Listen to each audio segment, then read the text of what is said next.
All right, in this video, we just finished up on esophageal disorders.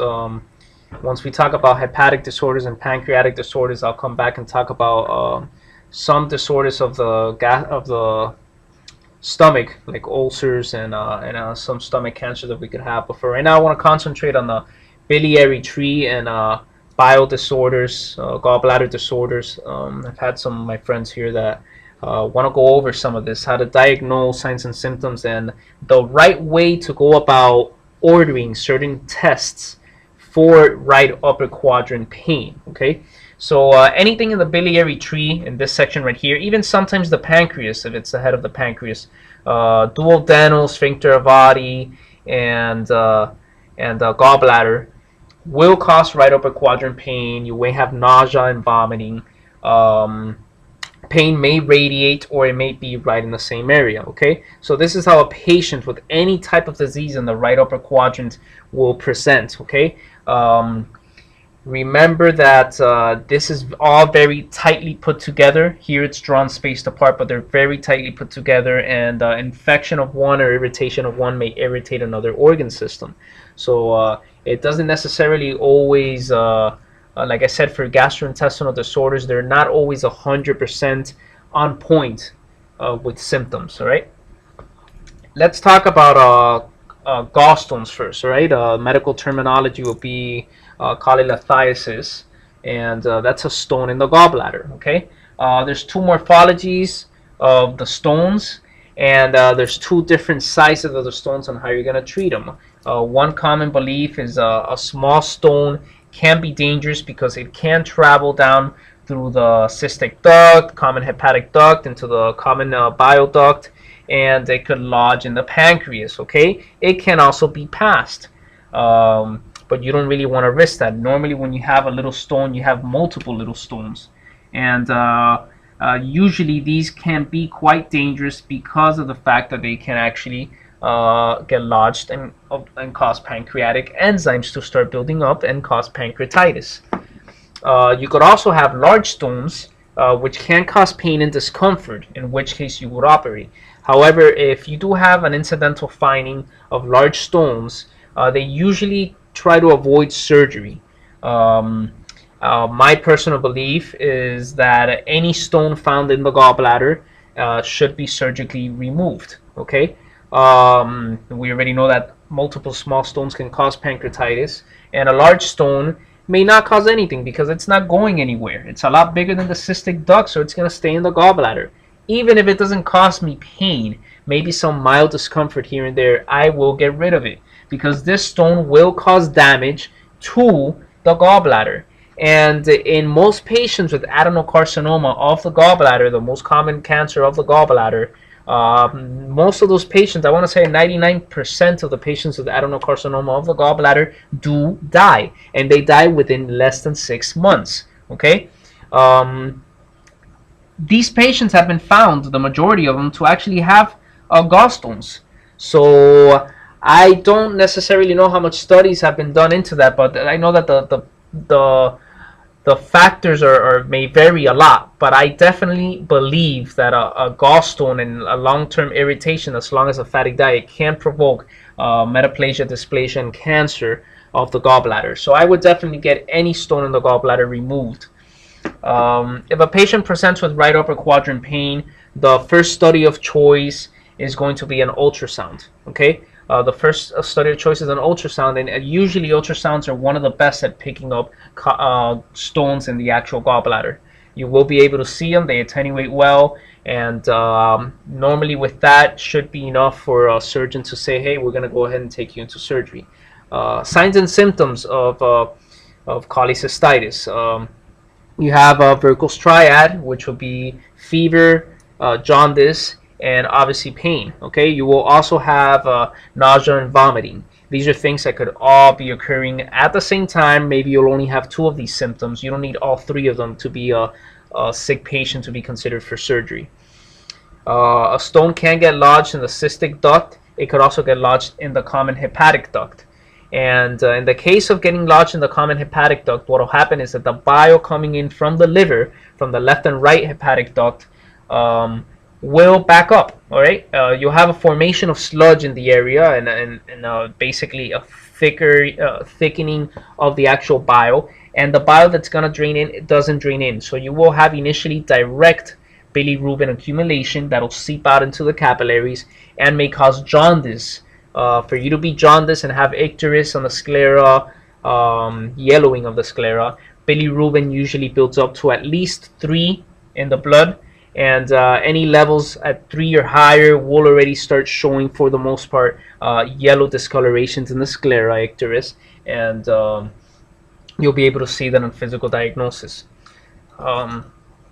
Tests that you would run in the case of bilirubin buildup when you see this going on, you want to look for an obstruction. Now, your same patient comes in with gallstones.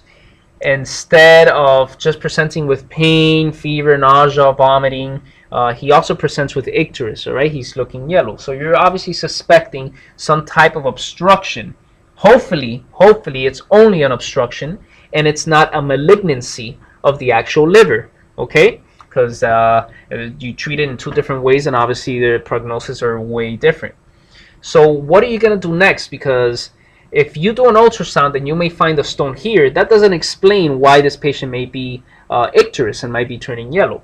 You may do an ultrasound and find no rocks and no stones in the actual gallbladder.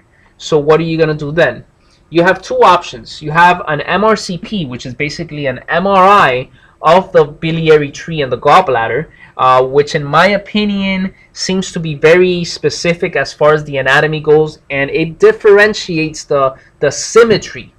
So if you have a blockage here and you do an MRCP, you will be able to see, look, it looks very round, it looks very ragged, which basically means it looks like a rock, like a stone. It doesn't look normal. It looks like it's intraluminal, okay? It looks like it's coming from the inside and maybe bulging out a little bit, or it looks like it's just simply bulging in towards it. What does that tell you? Well, if you have something that is inside of the actual tree, you're gonna think, you know what, it looks maybe like a stone. If you have something that looks irregular and it's kind of bulging out of the actual tree, you may think it's a tumor or a cancer. I feel that the MRCP gives you more of a detailed explanation of what the blockage is being caused by.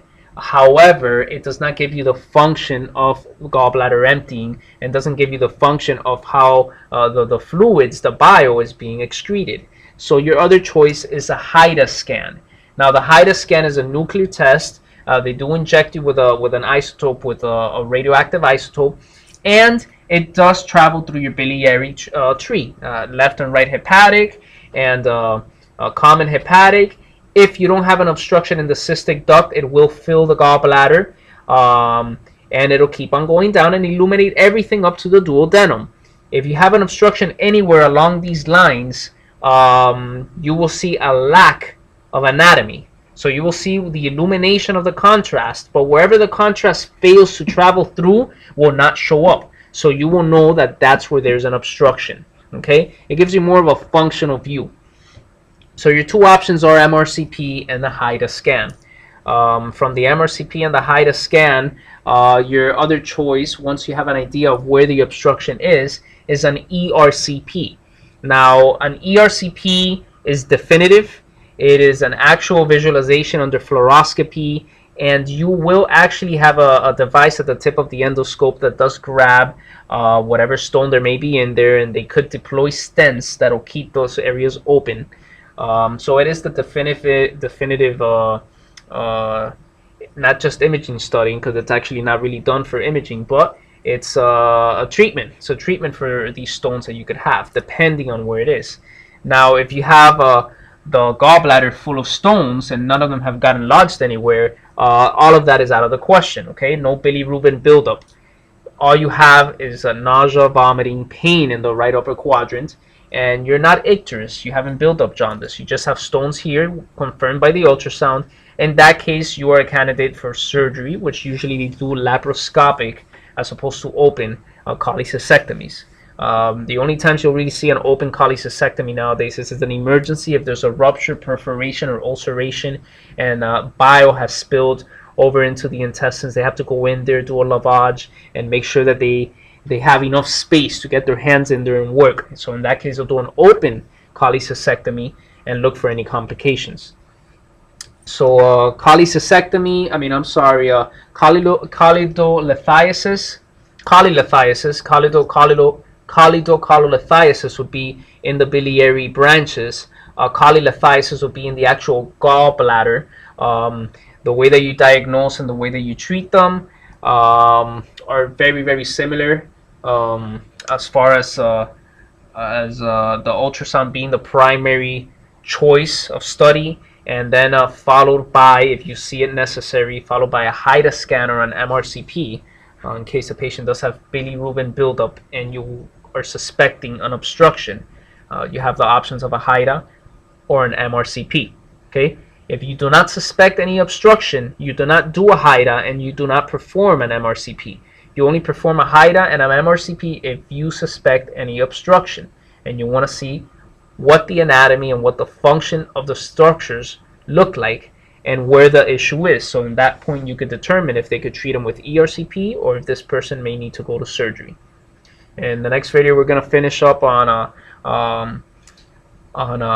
cholecystitis now, and how you diagnose cholecystitis, treatment of cholecystitis, and complications of cholecystitis. And we'll also mention ascending cholangitis and some of the causes of cholangitis.